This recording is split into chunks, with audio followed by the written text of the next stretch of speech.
오늘 우리에게 주시는 하나님의 말씀 보겠습니다. 말씀은 로마서 15장 14절에서 19절입니다. 우리가 다 같이 한 목소리로 말씀 봉독하도록 하겠습니다. 내 형제들아, 너희가 스스로 선함이 가득하고 모든 지식이 차서 능히 서로 권하는 자임을 나도 확신하노라. 그러나 내가 너희를 다시 생각나게 하려고 하나님께서 내게 주신 은혜로 말미암아 더욱 담대히 대략 너에게 썼노니, 이 은혜는 곧 나로 이방인을 위하여 그리스도 예수의 일꾼이 되어 하나님의 복음의 제사장 직분을 하게 하사 이방인을 제물로 드리는 것이 성령 안에서 거룩하게 되어 받으실 만하게 하려 하심이라.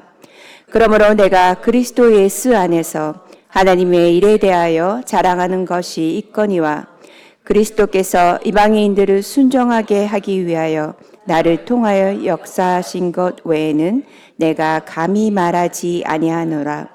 그 일은 말과 행위로, 표적과 기사의 능력으로, 성령의 능력으로 이루어졌으며, 그리하여 내가 예루살렘으로부터 두루 행하여 일루리곤까지 그리스도의 복음을 편만하게 전하였노라. 아멘. 이 시간에 신승미 전도사님께서 복음의 일꾼 바울이란 제목으로 말씀 전해주시겠습니다.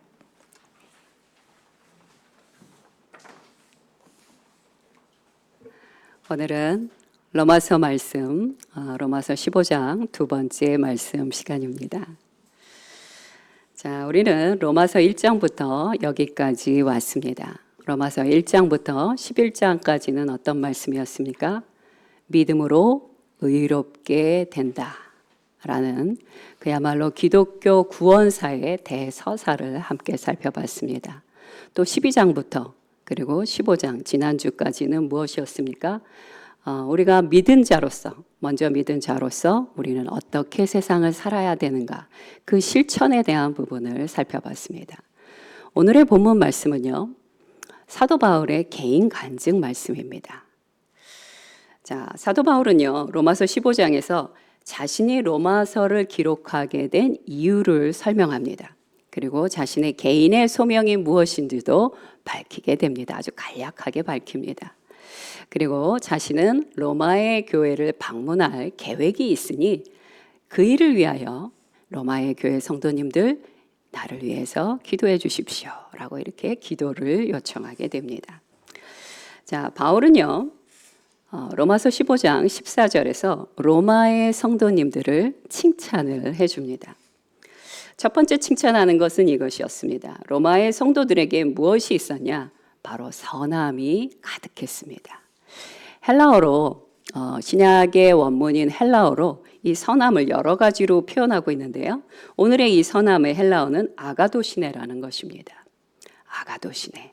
이 아가도시네의 선함이란 어떤 뜻인지 제가 알려드리겠습니다. 선함이란 이치에 합당한 행동, 정직함, 관용을 뜻하는 것입니다. 여기서 이치에 합당한다는 것은 어떤 이치입니까? 성경 말씀에 합당한 행동을 말하는 것이에요. 그리고 관용하는 것과 정직함이 바로 성경에서 말하는 아도시네의 선함, 이 뜻입니다. 자, 성경은요, 선함을 뭐라고 표현하냐? 성령의 열매다 또는 빛의 열매다 라고 이야기하고 계십니다. 빛의 열매에 대해서 한번 살펴볼까요? 에베소서 5장 9절 말씀입니다. 시작. 빛의 열매는 모든 착함과 의로움과 진실함에 있느니라. 아멘. 자, 여러분, 우리가 한 가지 주의해야 될 게 있습니다. 우리 많은 그리스도인들이 생각하는 선함은 어떤 것이에요? 무골위인. 누가 뭘 요청해도 거절하는 법이 없이 네, 알겠습니다, 예스라고만 이야기하는 것을 선함이라, 착함이라고 생각하는데 아닙니다. 성경에서 말씀하시는 선함이란 이런 무골위인, 무조건 모든 상대방의 요구에 예스라고 말하는 것이 아니라 아까 뭐라고 말씀드렸습니까? 이치에 합당하게, 성경 말씀에 맞게 그렇게 행하고 말하는 것, 그것이 바로 성경에서 말하는 선함이라는 것이에요. 그래서 선한 그리스도인은 성경의 이치에 맞게 행동하고 정직함과 관용으로 대하는 것을 기뻐하며 믿음의 역사를 능력으로 이루어내는 사람이 진정으로 선한 사람이에요. 저기 구석에서 조용하게 아무 의견도 내지 않고 가만히 있는 것을 착하다고 말하지 않는다는 것입니다. 말씀을 함께 보도록 하겠습니다. 데살로니가후서 1장 11절 말씀입니다. 시작. 이러므로 우리도 항상 너희를 위하여 기도함은 우리 하나님이 너희를 그 부르심에 합당한 자로 여기시고 모든 선을 기뻐함과 믿음의 역사를 능력으로 이루게 하시고. 아멘. 이것이 바로 우리가 이루어야 할 그리스도인의 선함입니다. 하나님께서 우리에게 주신 그 성령의 능력을 이 땅 가운데 펼치고 이루고 나누는 것입니다. 자, 선함이란 또 다른 뜻도 있습니다. 어떤 뜻이냐면요, 진리의 말씀에 프리즘으로 그 사람을 비춰봤을 때 말과 행동이 드러나는 윤리적, 도덕적 태도, 그러니까 겉으로 나타나는 윤리 도덕적 태도가 바로 선함이다 라고 얘기하는 거예요. 그냥 착한 마음만 갖고 있는 것, 그것이 선함이 아닌 거예요.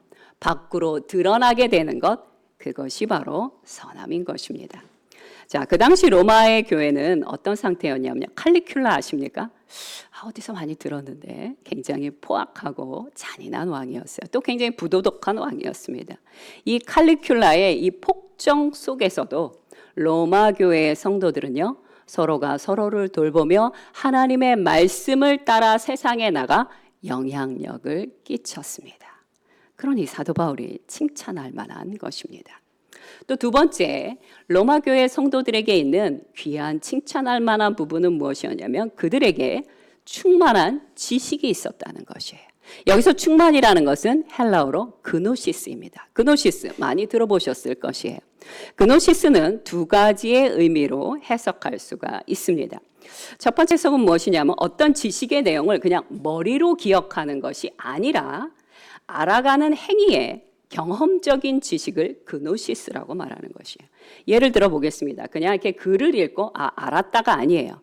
어떤 것을 봤을 때 그것을 보고 느끼고 듣고 이것을 경험을 통해 습득하는 것, 그것을 그노시스, 지식이다 라고 그렇게 표현하는 것입니다.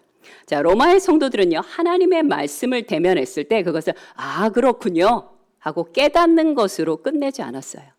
이 말씀이 정말로 진리의 말씀이라면 내 삶 가운데 열매로 맺혀질 것을 믿었기에 그것이 이루어질 때까지 날마다 순종하고 실천하는 삶을 살았다는 것입니다. 마치 누구와 같습니까?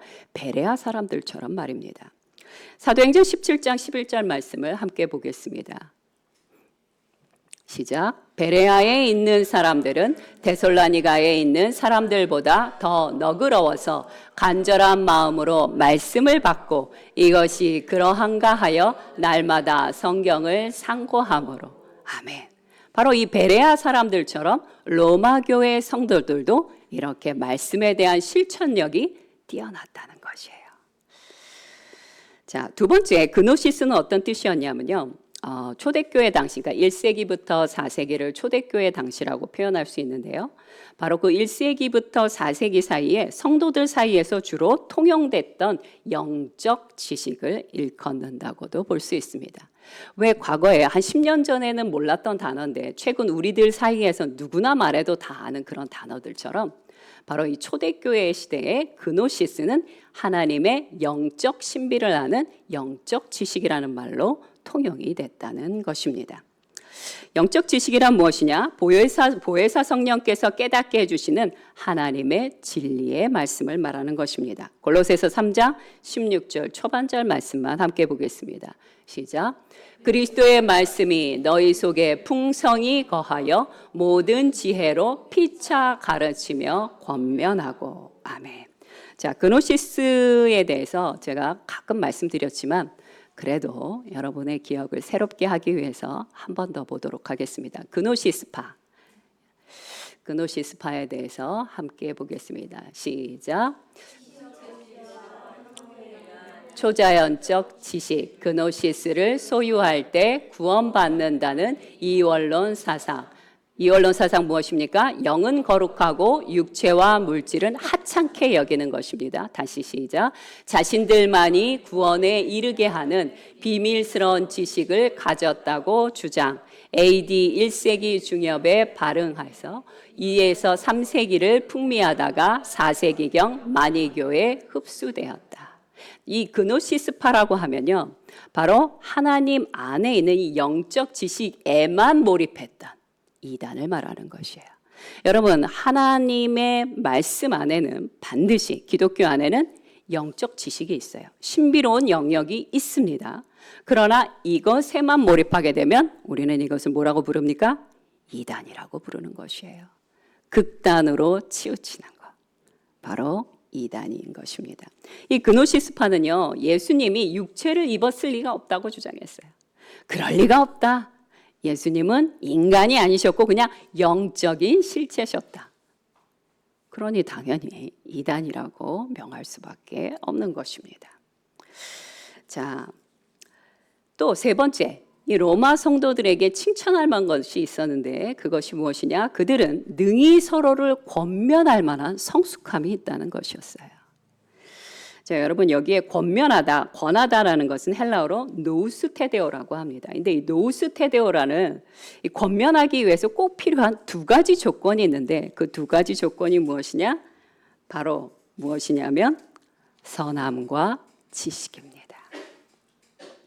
이 선함과 지식이 있을 때 우리가 누구를 권면을 할 때 그 권면이 바른 권면인지 잘못된 권면인지를 필터링하게 되는 것이에요. 선한 성품이 없이 그냥 말씀만으로 해석하거나 권면해서는 안 됩니다. 선함도 있고 말씀의 통찰력도 함께 있어야만 우리가 연약한 사람, 넘어진 자들을 권면해 줄 수 있는 것입니다. 자, 사도 바울은 어땠을까요? 사도 바울은요, 권면하기에 참으로 탁월하신 분이었어요. 그분은 성품에 있어서 선함도 있었고 그리고 하나님의 말씀에 대한 통찰력도 깊었던 분입니다. 그런데 그분이 로마 성도들에 대하여 칭찬을 합니다. 뭐라고 칭찬합니까? 나는 여러분을 한 번도 가르쳐 준 적이 없지만 다른 사도들을 통하여 당신들이 배우고 실천한 이 모든 아름다운 모습이 참으로 귀하고 존귀합니다. 이렇게 칭찬하는 것입니다. 이렇게 칭찬을 하는 사도 바울은 역시 권면하는 자로서 성경에 많은 교회들을 세워주셨습니다. 대표적인 교회가 어떤 교회가 있을까요? 고린도 교회가 있습니다. 또 빌립보 교회도 있고요.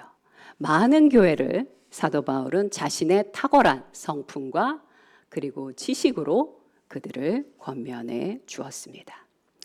자, 우리에게도 빛의 열매인 선함과 말씀에 대한 영적 통찰력이 필요합니다.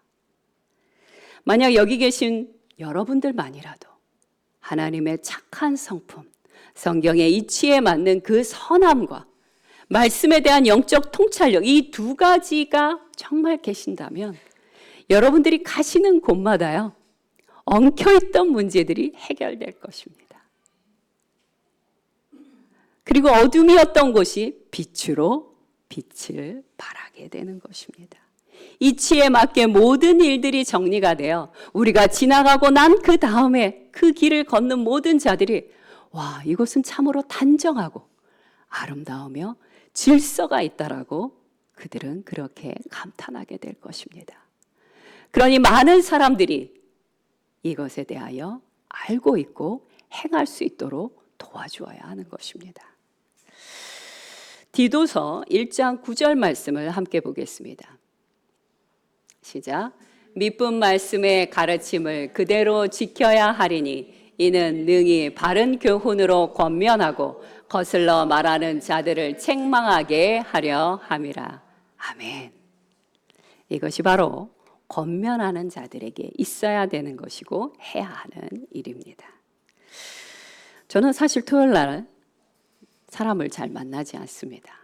그런데 어제 한 저녁 7시쯤 됐는데 저희 옆집에 살고 계시는 그 신실한 불교 신자께서 저에게 잠시 집으로 오라는 초대가 있었습니다. 저는 그분이 초대할 때마다 마다하지 않고 항상 갑니다. 이유가 있습니다.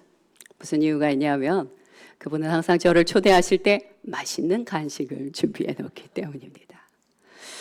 맛있는 간식도 있지만 이렇게 토요일 날 제가 바쁜 걸 알면서도 초대하실 때 분명히 이유가 있을 거라고 생각이 들었습니다. 그래서 저는 대충 잊고 그분의 초대에 응해서 잠시 그분의 집에 놀러 갔습니다. 역시 간단한 간식이 준비되어 있었습니다. 근데 그 간식이 중요한 게 아니라 그분은 저에게 하고 싶었던 말이 있었던 거예요. 저는 지금 사는 집에 이사 온 지가 7년이 넘었습니다. 근데 이분이 아주 신실한 불교 신자라는 걸 알고 나서부터 저는 그분과 친하게 지냈습니다. 저는 그분이 좋습니다. 그냥 대충 불교 신자가 아니에요. 정말 우리가 선교 여행을 가듯이 불교 국가를 찾아다니면서 며칠씩 그곳에서 우리로 표현하면 선교 여행을 하시고요. 매주마다 친구들과 함께 스님을 모시고 와서 강론을 듣는 그런 분이에요. 아주 정말 열심히 있는 분이에요. 근데 정말 좋은 분이세요. 근데 저는 그분을 처음 알고 이분이 너무 귀한 분이라는 걸 알고부터 항상 제가 저희 집 문을 열고 나갈 때마다 그 집 문을 볼 때마다 딱 2초간 기도를 합니다. 주님, 저렇게 귀한 분을 주님의 백성으로 삼아 주옵소서. 10초도 걸리지 않아요. 근데 그것이 7년이 넘게 쌓였다고 생각해 보세요.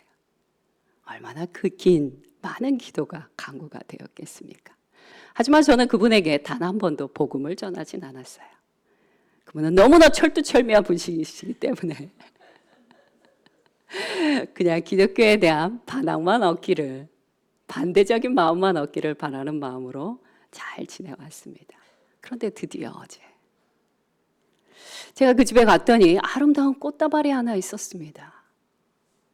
그래서 제가 이 꽃다발이 무엇이냐고 물어봤죠. 그랬더니 이분이 환하게 웃으면서 이렇게 말씀하시는 거예요. 이분이 최근에 이제 연세가 있다고 저보다 10살이 많으세요. 그러다 보니까 그 서초구 또 강남구에서 하는 문화센터에 자주 다니셨어요. 근데 그 문화센터에서 특별히 얼마 전에요. 약 5주에 걸쳐서 상담에 대한 것을 가르쳐주는 그런 강좌가 있었답니다. 근데 그것을 배우는 곳이 특별히 어디였냐면 서초동에 있는 상담대학원이라고 큰 건물이 있어요. 그 건물에서 5주 동안 공부를 하신 거예요. 근데 고맙게도 그것은 어떤 것이냐면 신실한 크리스찬 대학원이었습니다. 이분은 그것을 알면서도 5주 동안 그 강의를 열심히 들으셨어요. 그리고 우리로 표현하면 은혜를 받으신 것입니다. 그리고 거기서 모범 학생으로 상도 받으시고, 그리고 드디어 어제가 졸업식 날이라 꽃다발을 받으신 거예요. 그것을 저에게 너무너무 말하고 싶으셨던 거예요. 그래서 참을 수가 없는 거예요. 토요일이면 분명히 이분이 바쁠 걸 알면서도 너무너무 그 말이 하고 싶어서 저를 저녁에 초대해서 간식을 먹게 해주며 그 이야기를 나누어 주셨습니다. 제 마음이 얼마나 기뻤겠습니까? 짧은 기도, 10초도 되지 않는 기도지만 그 기도를 하나님은 응답해 주십니다. 앞으로 어떤 일이 일어날지 모르지만 저는 하나님을 신뢰합니다. 자, 이제 다시 본문으로 15절 말씀을 함께 보겠습니다. 15절은요, 본서를 기록한 목적을 아주 간략하게 말해주고 계십니다. 바울이 로마서를 쓴 이유는 무엇입니까? 하나님의 은혜를 따라 그들이 이미 알고 있는 바를 다시 상기시키기 위함이다 라고 얘기합니다. 그래서 사도 바울은 로마서 1장부터 쭉 지금까지 15장까지 쓸 때 로마의 성도들이 한 번도 들어보지 못했던 다른 범주의 복음을 말하지 않습니다. 그들이 능히 익숙했던 그 복음에 대해서 다시 기억을 새롭게 하며 그들에게 로마서의 말씀을 기록해 준 것입니다. 16절에서 바울은 자신의 소명을 딱 한 절로 이렇게 요약해서 말해줍니다. 15장 16절 말씀 한 번 더 읽어보도록 하겠습니다. 시작. 이 은혜는 곧 나로 이방인을 위하여 그리스도 예수의 일꾼이 되어 하나님의 복음의 제사장 직분을 하게 하사 이방인을 제물로 드리는 것이 성령 안에서 거룩하게 되어 받으실 만하게 하려 하심이라. 아멘. 자, 여러분, 구약에 나오는 제사장들은 어떻게 제사를 드리냐면요, 이스라엘 백성들이 각종 제물을 가져옵니다. 흠없고 어떤 흠이 없고 어떤 결점이 없는 그런 제물을 가져오면 그것을 받아서 흠이 있는지 없는지 살펴보고 하나님이 받으실 만한 제물이면 그 제물을 하나님께 대신 드리는 거예요. 지금 사도 바울은 뭐라고 얘기하고 있습니까? 나는 이방인의 복음의 제사장이다라고 얘기합니다. 그 얘기는 뭐예요? 이방인들의 삶을 하나님이 받으실 만한 흠이 없는 인생으로 만들기 위해 하나님이 나를 제사장으로 삼으셨다. 여러분, 산제사에 대해서는 더 이상 자세히 설명드릴 필요가 없으니 넘어가겠습니다. 사도 바울은 자신의 직분을 뭐라고 설명합니까? 나는 이방인 당신들의 삶을 하나님이 받으실 만한 흠없는 삶으로 만드는, 그래서 하나님께 올려드리는 그런 제사장입니다 라고 자신에 대해서 소개를 하고 있습니다. 이방인을 산 제물로 드린다는 것은 도대체 무슨 뜻입니까? 첫 번째는 이방인들이 복음을 몰랐는데 그 복음을 받아들임으로 구원을 받게 한다는 첫 번째 의미가 있고요. 두 번째 의미는 무엇일까요? 회심한 이방인이 경건한 그리스도인으로 살아갈 수 있도록 가르치고 양육하는 것을 말하는 것입니다. 자, 로마서 12장 1절과 2절 말씀을 다시 한번 보도록 하겠습니다. 시작. 그러므로 형제들아, 내가 하나님의 모든 자비하심으로 너희를 권하노니 너희 몸을 하나님이 기뻐하시는 거룩한 산 제물로 드리라. 이는 너희가 드릴 영적 예배니라. 너희는 이 세대를 본받지 말고 오직 마음을 새롭게 함으로 변화를 받아 하나님의 선하시고 기뻐하시고 온전하신 뜻이 무엇인지 분별하도록 하라. 아멘. 자, 우리가 관심을 가져야 되는 부분은요, 하나님께서는 레위기 1장 3절에 뭐라고 말씀하시냐면 흠이 없이 정결해야 받으신다라고 말씀하셔요. 근데 우리의 삶이 진짜 흠이 없고 정결합니까? 그럴 리가 없습니다. 그럴 리가 없어요. 로마서 15장 16절 후반절에 이렇게 말씀하십니다. 성령 안에서 거룩하게 되어 받으실 만하게 하려 하심이라. 아멘. 자, 우리가 하나님께 올려드린다는 것은 무슨 뜻입니까? 성령 안에서 거룩하게 된다는 것이에요. 거룩하게 된다는 것은 뭐예요? 구별된다는 것입니다. 봉헌된다는 뜻입니다. 그런데 여기서 구별하여 봉헌된다라는 말은요, 완료, 분사, 수동태로 되어 있습니다. 복잡합니다. 그냥 한마디로 설명해 드릴게요. 예수 그리스도가 십자가에서 우리를 위하여 죽으셨어요. 근데 그 죽으심의 역사가 2000년이 지난 지금까지 그것을 믿는 우리에게 유효합니다. 앞으로 1000년이 지난다 하더라도 그때도 유효합니다. 이것이 바로 여기서 이야기하는 완료, 분사, 수동태입니다. 우리는 예수 그리스도를 믿음으로 말미암아 하나님 앞에 의롭다함을 받았습니다. 이것이 로마서의 전체 주제 아닙니까? 그런데 그 의롭다함을 받았기 때문에 우리는 오늘도 내일도 언제든지 주님 앞에만 나아가면 의롭다함으로 칭하여진다는 것입니다. 믿으십니까? 아멘. 그리고 이 의로움은요, 나의 공로가 아닙니다. 그럼 누구의 공로입니까? 예수 그리스도의 공로 덕분입니다. 고린도전서 6장 11절 후반절 말씀 함께 보겠습니다. 시작. 주 예수 그리스도의 이름과 우리 하나님의 성령 안에서 씻음과 거룩함과 의롭다 하심을 받았느니라. 아멘. 우리는 우리의 잘한 일 때문에 씻음을 받습니까? 아니요. 예수 그리스도의 성령의 능력으로 우리는 씻음을 받고 정결케 되고 하나님께 올려드림을 받는 것입니다. 아멘. 사도 바울은요, 로마의 성도들이 단지 회심만을 경험하는 수준이 아니라 진정한 믿음을 가진 자답게 희생적 순종을 할 수 있는 완전히 변화된 삶으로 나아가도록 하는 것이 로마서를 쓴 목적이다라고 말해주고 있습니다. 자, 이제 17절부터 19절 말씀을 살펴보겠습니다. 바울은 17절에 와서 자신에게 자랑할 것이 있다라고 말합니다. 사도 바울에게 자랑할 것은 무엇일까요? 그는 이렇게 얘기합니다. 예수 안에서 하나님의 일을 하는 사역을 나는 자랑하고 싶다. 여러분, 사도 바울은 개인적으로 자랑할 게 꽤 많은 사람입니다. 그는 참으로 그 시대의 그 누구 어떤 유대인과 비교해 봤을 때 최고의 학벌, 최고의 지식, 그리고 좋은 집안에서 그렇게 자란 사람입니다. 그런데도 그는 뭐라고 얘기합니까? 내가 자랑하고 싶은 것은 그런 것이 아니에요. 나는 예수 안에서 하나님의 일에 대하여 여러분에게 자랑하고 싶습니다.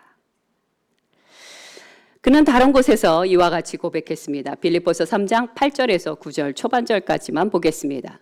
시작. 또한 모든 것을 해로 여김은 내 주 그리스도 예수를 아는 지식이 가장 고상하기 때문이라. 내가 그를 위하여 모든 것을 잃어버리고 배설물로 여김은 그리스도를 얻고 그 안에서 발견되려 함이니. 이것이 바로 사도 바울의 고백입니다. 저는요, 제게 있는 다른 것은 전혀 귀해 보이지 않습니다. 오직 예수 그리스도의 복음만이, 예수 그리스도의 그 역사하심만이 나의 자랑입니다. 라고 그렇게 고백합니다. 여러분, 예수님의 수제자였던 베드로 아시죠? 베드로는요, 예수님이 잡혀가시게 되자 그는 사람들 앞에서 자신이 예수님의 제자라는 것을 자랑하고 싶었습니까? 아니요. 두려웠어요. 그래서 어떻게 했어요? 부인을 합니다. 나는 예수님이 몰라요. 이렇게 부인해요. 그렇게 3번이나 부인하고는 자기 자신이 너무나 부끄러워서 그는 통곡을 하고 울며 회개를 했습니다. 하지만 그랬던 베드로가요, 오순절 성령의 능력을 받고 성령의 세례를 받은 다음 완전히 바뀌게 됩니다. 여러분, 이 오순절 역사는요, 예수님이 돌아가시고 나서 얼마 안 된 다음이에요. 1년도 지나지 않았어요. 그런데 그 상황에서 베드로는 완전히 바뀌어요. 그래서 수많은 군중들 앞에서 이렇게 소리 높여 외칩니다. 사도행전 2장 36절 후반절 말씀입니다. 시작. 너희가 십자가에 못 박은 이 예수를 하나님이 주와 그리스도가 되게 하셨느니라 하니라. 아멘. 이것이 바로 변화된 베드로의 모습입니다. 우리는 무엇을 자랑하기를 원하십니까? 나의 학력, 외모, 재산, 좋은 집, 좋은 차, 훌륭한 배경, 그리고 유명한 지인을 아는 것. 자랑하셔도 됩니다. 가끔 자랑하셔도 돼요. 저는 여러분의 자랑할 만한 일을 들을 때 기분 좋고 행복하고 그리고 기쁩니다. 자랑하셔도 괜찮습니다. 그러나 그 자랑하는 시간 빼고 나머지 많은 시간은 예수 그리스도 안에서 하나님의 은혜를 자랑하셔야 하는 것입니다. 베드로전서 3장 15절 말씀 함께 확인해 보겠습니다. 시작. 너희 마음에 그리스도를 주로 삼아 거룩하게 하고 너희 속에 있는 소망에 관한 이유를 묻는 자에게는 대답할 것을 항상 준비하되 온유와 두려움으로 하고. 아멘. 복음은 하나님의 선물이고 능력입니다. 이 선물과 능력을 사람들에게 알려주고 나누어 주는 것, 그것이 바로 우리의 소명입니다. 바울은 18절과 19절에서 자신이 그동안 행해왔던 표적과 기사와 능력의 주체가 누구였는지를 분명히 밝힙니다. 그 능력의 주체는 누구였느냐? 바로 예수의 영 대신 성령이셨다라고 명백하게 말합니다. 루스드라에서 안진뱅이를 일으키고 귀신 들린 노예 소녀를 자유케 하고 에베소에서 죽은 자를 살린 기적의 행함은 모두 나 바울이 행한 것이 아니라 예수의 영인 성령께서 행하신 것이다 라고 말합니다. 우리가 아무리 성령의 능력과 그 열매를 많이 갖고 있다 할지라도 그 열매의 주체는 누구세요? 내가 아니에요. 예수 그리스도와 그분의 영 되신 성령이십니다. 이것에 대한 인식이 없을 때 내 자신을 자랑하고 싶은 유혹에 쉽게 미끄러져 넘어지게 됩니다. 이 말을 하다 보니 내 자신이 생각납니다. 저는 이 유혹에 자주 미끄러져 넘어지곤 합니다. 우리는 주님이 행하신 일들을 마치 내가 한 것처럼 자랑해서는 안 됩니다. 말하지 말아야 합니다. 나의 간증과 고백의 주인공은 예수님 한 분이어야 합니다. 내가 끼어 들어가선 안 됩니다. 그러니 오늘 우리에게는 결단이 필요합니다. 어떤 결단이 필요할까요? 로마서 15장 18절 그 줄인 말씀을 그대로 보여주시기 바랍니다. 안 줄였군요. 제가 읽어드리겠습니다. 그리스도께서 나를 통하여 역사하신 것 외에는 내가 감히 말하지 아니하노라. 예수님께서 나를 통하여 역사하신 것 외에는 내가 말하지 않겠습니다. 나를 끼워 넣어서 내 자신을 자랑하지 않겠습니다. 이런 뜻이죠. 더 나아가 예수님만을 증거하겠다는 결심으로 우리는 발전해 가야 합니다. 고린도후서 4장 5절 말씀 살펴보겠습니다. 고린도후서 4장 5절 시작. 우리는 우리를 전파하는 것이 아니요 오직 그리스도 예수의 주 되신 것과 또 예수를 위하여 우리가 너희의 종된 것을 전파함이라. 아멘. 나는 나를 전파하는 게 아닙니다. 우리는 그리스도의 종된, 그래서 우리의 주인 되신 분이 나를 위하여 이 세상을 위하여 무슨 일을 하셨는지 그것을 전파하는 것이 우리의 일이라는 것이에요. 마지막으로 19절에서 사도 바울은요, 이방인에게 복음을 전하기 위해 지나왔던 길들을 뒤돌아보며 고백하는 말씀이 나옵니다. 그는 이렇게 말합니다. 내가 예루살렘으로부터 두루 행하여 일루리곤까지 그리스도의 복음을 편만하게 전하였노라. 자, 우리가 예루살렘은 어딘지 알겠는데 일루리곤은 어디일까요? 지도를 한번 보여주시겠습니까? 자, 보이세요? 네, 일루리곤입니다. 이곳은 지금의 알바니아를 말하는 곳입니다. 알바니아는 좀 아시죠? 자, 사도 바울은요, 약 10년의 세월을 통해 1차 선교여행, 2차 전도여행, 3차 전도여행을 통해 그 당시 마게도냐와 데살로니가와 베레아를 전도한 다음에 그리고 일루리곤까지 가서 이방인의 사도답게 멀리 편만하게 복음을 전해주셨습니다. 결론을 말씀드리겠습니다. 오늘의 말씀은 사도 바울의 간증입니다. 오늘의 본문 말씀을 천천히 읽어가다 보면요, 사도 바울의 목소리가 쩌렁쩌렁 울리는 것 같습니다. 지나온 세월을 되돌아보는 그의 목소리는 하나님의 은총에 대한 감격이 있고 그 은혜를 조금이라도 갖고 싶어하는 충직한 종의 진심이 담겨 있습니다. 우리에게도 사도 바울과 같은 간증이 있어야만 합니다.